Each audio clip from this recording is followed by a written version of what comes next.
Hello friends, so today's video is going to be a list of 10 different series that I'm hoping to get around to sometime maybe this year, and these are all backlist series. So what I mean by that, and I'm sure you probably don't even really need an explanation, but basically I have read something by all of these authors and enjoyed it and now want to go back and read some of their earlier works. Before jumping into the video, a big thank you to Book of the Month for working with me. Many of you know Book of the Month and many of you know that I have been subscribed to Book of the Month before I was ever working with them. I genuinely really love their service. They have 5 different books to choose from every month, as well as the option of getting add-ons, and the 5 different books are often from different genres. Sometimes you have debut authors, sometimes you have returning authors, but you're always going to get a brand new hardcover book and for a very affordable price. These are the 5 different books to choose from this month, and there's pretty much always a fantasy selection, and what do you know, A River Enchanted is one of my anticipated releases this year, so I was really excited to see that on the list, but we'll jump into not only that one, but what the other 5 are about.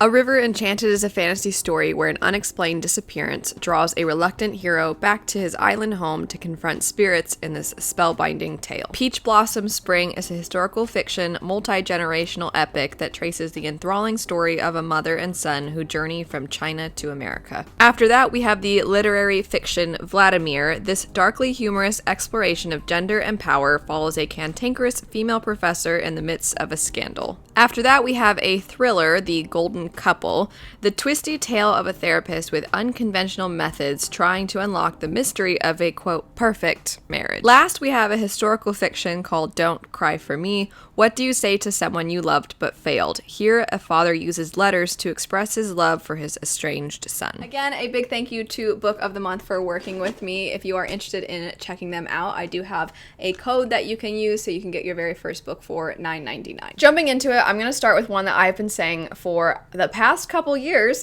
that I hope I can get around to this, and I have not, and I really do want to get around to this, and that would be the Codex Azula series by Jim Butcher. So I have read a little bit of Dresden, and I by no means disliked Dresden. I just didn't absolutely love it, and it is a really long series, so it's kind of a commitment to read all of it. Maybe someday I'll come back to Dresden. There's also another series called Aeronaut's Windlass that only has 1 book out, and I read that as well, and I liked a lot of aspects of that story, especially the setting and the characters. I thought that's what shined, but the pacing was maybe not my absolute favorite, and I'm hoping that this will be the Jim Butcher series for me. I've heard great things. I don't know a whole lot about it, but from what I have heard, it sounds kind of like it's Pokemon, but it's like Pokemon for adults. Anyway, I think it sounds really, really fun. I've heard good things, and I do like Jim Butcher's writing style. I always have a good time with his books. Next up, we have a dystopian series by Neal Shusterman, who has written the Scythe trilogy, and that's the one that I'm familiar with, and the one that I think a lot of people came to know Neal Shusterman through, although maybe I'm not accurate in that, because a lot of people have read the Unwound series by this same author, and it's one that I have not yet picked up, but have wanted to, similar to Codex Azula, for years. So this particular story, I'll just read a snippet from the synopsis because I think it does a very good job of catching your attention. So it says that between the ages of 13 and 18, parents can have their children unwound, whereby all of the child's organs are transplanted into different recipients, so life doesn't technically end. And so you have these various different characters who, for whatever reason, they are facing the risk of being unwound, which basically means death. And as you would expect from a dystopian novel, you probably have to suspend some disbelief. How we get to this point as a society is something that I don't know, and I'll have to discover as I read this series. But I think the point of a lot of these kinds of stories is to kind of reflect on current events through very extreme situations in this hypothetical. Next up, we have what I believe is another dystopian-like story, but very different from the Unwind series, and that would be Trail of Lightning. So Rebecca Roanhorse is the author of Black Sun, which I have read, and I eagerly await the sequel to that series, but this is an older work of theirs that I have been wanting to get around to at some point. I've heard mixed things about it, but I have been finding myself really enjoying fantasy stories that maybe break the mold a little bit from your typical sword and sorcery types, and I believe that this does that. A little snippet from the synopsis says the gods and heroes of legend walk the land, but so do monsters. And I think that sounds really cool, and it says most of the world has drowned beneath the sudden rising waters of the climate apocalypse. I think there might also be a murder mystery element to this story, as well as Native American inspiration. So I'm really excited to jump into this at some point, and I really enjoyed Black Sun, and that's very, very different in, I would say, its setting than what this seems to be. So I think it'll be really cool because some authors write kind of similar settings from book to book or series to series, and then other authors, I'm always very impressed at how different their books can be, so I'm hoping to see some of that shine in this. Next up, we have The Young Elites by Marie Lu. So I haven't had the chance at the time that I'm filming this to chat with all of you about a different Backlist Marie Lu series that I devoured in a very short amount of time, and that would be the Legend series. So I actually read the first 3, which are basically their own trilogy, and then there is this continuation companion story that comes after. That one I didn't read, but I read that trilogy, and like I said, I devoured it. And then I've also read Warcross and Wildcard, which is a sci-fi duology, and then I've read The Kingdom of Back and Sky Hunter. So I've read a lot of Marie Lu at this point. I've joked that she's kind of very sneakily become one of my favorite authors and kind of an auto-buy author, and everything that she puts out I'm finding myself wanting to pick up. So Young Elites is another one of her Backlist series, and after reading the Legend trilogy and quite liking it, I now want to jump into this as well. I don't know a whole lot about it, and I kind of want to keep it that way. Legend is, I don't know how to say this without sounding like I'm saying it in a negative way, but it's very kind of quintessential young adult. And I would say young adult in the era of the Hunger Games, that feel.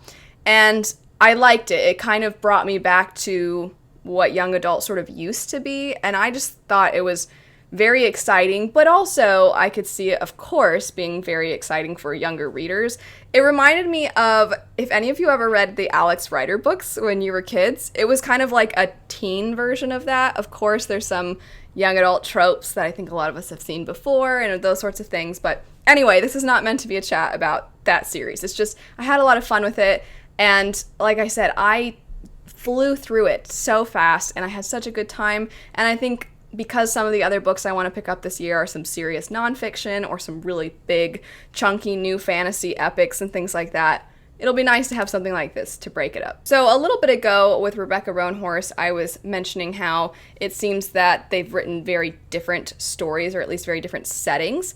And then that's true of this next author as well, and that would be Naomi Novik. So I have read Uprooted by Naomi Novik, and I didn't love. I read Spinning Silver, and I loved it. And I actually have read the first book in this series, the Temeraire series, but then I never continued. And I read this years ago when I very first started my channel. I do think I need to reread this first one and then go from there. I know it follows a man, and he's the handler of this dragon Temeraire. He finds the dragon egg, they bond. Temeraire is the cutest, oh my gosh, but basically it's a reimagining of the Napoleonic era, but with dragons, and the dragons are an air force, and our main character is a part of this air force, and then Temeraire, he kind of raises him. And I really want to see where the series goes past this first one. I actually remember this one, I think, pretty well, but I do want to reread it again, although there is one part that I just know is going to be so upsetting. Next up is a series I don't know a whole lot about. It's a duology, I believe, but I'm okay not knowing too much about it, and that would be the Merciful Crow duology. Again, I think it's a duology, but either way, I read Little Thieves by this same author and really liked it. It is a standalone, so it's a little bit different, and that one is a retelling of Goose Girl, but from the antagonist's point of view. And I had a good time with it. It was kind of exactly what I wanted from a fairy tale retelling. And this particular one, like I said, I don't know a whole lot about it, but because I enjoyed Little Thieves so much, I want to give this one a try. I believe this was this author's debut. And I just want to kind of see the origins of where this author started, and I'm excited to see where their career goes because I think they're very talented. And Little Thieves, not only did I enjoy the story, but there's also drawings throughout that the author did themselves. So I just really like the way that they bring stories to life. I don't think this one has illustrations. If it does, that'd be cool. But I don't think it does. But either way, I'm really excited to eventually dive into this one despite not knowing a whole lot. Next up, we have White Sand by Brandon Sanderson. If I'm not mistaken, if I'm remembering correctly, I did a video going over the state of Sanderson that he does at the end of every year, where he goes over basically everything he's done that year and then also what he's working on and has planned for the upcoming year or upcoming couple of years. And I believe they mentioned there's going to be a bind up for White Sand. So I've been kind of waiting for that, and when that comes, I'm definitely going to want to pick it up. A lot of people have said that after picking up Rhythm of War, they feel like it's almost essential that you read White Sand or that there's Easter eggs for it. Now, I'm sure most of you who watch my channel are familiar with how the Cosmere works, but basically all of Brandon Sanderson's adult series are intertwined, and you see these little snippets, and you don't have to read the other books in order to enjoy each series individually. It's just little things here and there, but I would say the Stormlight Archive series, that's starting to become slightly untrue. I think the further into Stormlight you go, the more you really want to have read the other works, because you start to see things that you're like, I know exactly who that is. I know what that is. I've seen that magic before. And you get really excited. And it is starting to play a role in the plot a little bit, I would say. But White Sand, I haven't read. And a lot of people were saying, this is 100% from White Sand. And I want to be in the cool kids crowd, basically. I want to be able to see all of those connections. So anyway, yes, I need to pick up White Sand. Next up, we have Caraval by Stephanie Garber. So I had heard not amazing things from a lot of my friends about this particular series, and so I wasn't really in a hurry to go pick it up. I often have very different tastes from a lot of my friends, but I just heard enough mixed things that I was like, I don't know, we'll see. And then this last year, for the Goodreads Choice Award nominees, I had this project of any book that wasn't a continuation in a series that was a nominee, I would try to read. And it turned out that this author's new series, the Once Upon a Broken Heart, I picked up because it was part of the Goodreads nominations for fantasy. And I thought it was precious. I thought it was so cute and fun, and it was kind of silly and cheeky, and it didn't take itself too seriously. It was a little self-aware, but it was also charming, and I just liked it so much.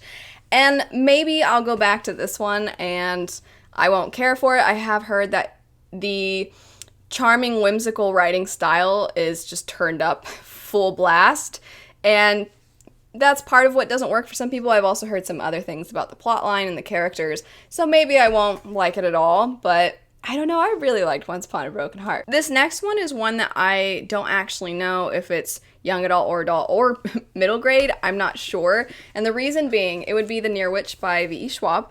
And previously, she has an Instagram post going over the fact that V.E. Schwab is just how she's going to have her name on all of her books. The publishing industry, or the people that she knew, that she worked with, encouraged her to use V.E. Schwab in adult, and then Victoria Schwab in young adult, and I believe middle grade. And so since then, or at least recently, she's kind of like, you know what, I'm just going to be V.E. Schwab on all my books. That's how it's going to be. But in the past, it was divided, and so I don't actually know, because this is one of her older works, if this is adult or not. But either way, I really enjoy V.E. Schwab. I've enjoyed everything by her that I have picked up. I still need to read also Addie LaRue. That one's a little bit newer though, so kind of want to get around to this one maybe first. We'll see. But she's written a lot. She also has the Archive series that is not yet completed. Otherwise, I would maybe want to pick that one up too. There's this one. There's Addie LaRue. She's just written a lot of things. And she also has a comic. I need to read that too. The lady, she writes so much. Last, we have Daughter of Smoke and Bone. So similar to Temeraire, I actually did read the first book in this trilogy quite a while ago, and I actually really liked it. The first one, for a while, I would say about the first half of the book, it felt sort of generic, and then it hit a point where all of a sudden everything was turned on its head, and the plot became so unique. And then from there on out, I was kind of hooked. And also Laini Taylor, a lot of people praise her writing style, which I agree, her writing is incredible. So I enjoyed that first one, and I had been meaning to pick up the second and the third at some point, and then I just never got around to it. That's it for 10 backlist series I'm hoping to get around to. Fingers crossed this year, although I have a lot of things I want to get around to this year. It's just there's so many of these authors whose works I've really enjoyed, and I want to continue to read their works. I want to continue to support them because I've been given so much joy from what they've written thus far. But anyway, let me know some series or books that you want to go back and read from some authors you've greatly enjoyed. But anyway, thanks so much for watching. I hope you have a lovely rest of your day, and I'll see you all later. Bye.